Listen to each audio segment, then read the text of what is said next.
MLA ka BJP na pentom kra uba Alexander lalu hek ulapan pau ba karai jong ba Rocky hek ban yakun persya ya hak election arjar pulai na NPP kamsyam ladan satya kanu ke jingïa so buit na benta ban khanglad ya Bah Pynshngaiñ NCM ban poi syakathong rei ka de ke jingkwa hi ke jong ba Rocky ban yakun ya election habai kren bo sulong mil kruwa ka tiar ukhun ni upersa ki balahe alasan bat habaki lajit ya kata kalanti onomla ban khang satya ya kata ke jingkwa ke jongu nak benta ban ya chakman anda kikun kipersah kila hek kila san kila sotu hi yang lenti manian tingin la manongin no maki kila don la jong ga kila hek kila san kila sotu ye kai budi benne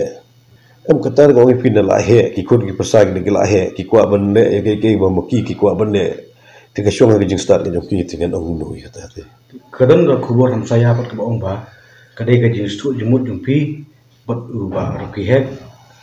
nang taban kini ikibut kasi kanang bau ba pinsin mempois kathong satu kali ke syah tapi kata tingim ju dan pimane kit adu wat kata hi banyale politics te inju kamle hi kata ndo kami menong kita ting ndan mun kita ki ke kum do ke pukre do pinam ta lah kasi pukre jungi de ya chai nomor bangi pukre menta da ga bangi pelongi program affair lingba jong ne ka silver jubilee celebration jong ki fight Dongsheng Snow jongga pentorom krak constituency. Nakalian juga BJP hadu kan nuat ki kertong kan penyang ketika election.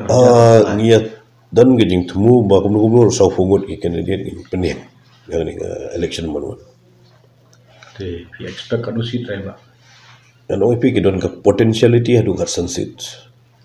Teladang ingi tristom yo ki candidate ba ping exposed to that economic number potentiality ngiran hadu kat sun ligi seat bolong beri potential na utak BJP lam ba ka BJP ka dan tiban lead government how next na yo kat sun seat la lead ni sentar udah secara ke BJP ni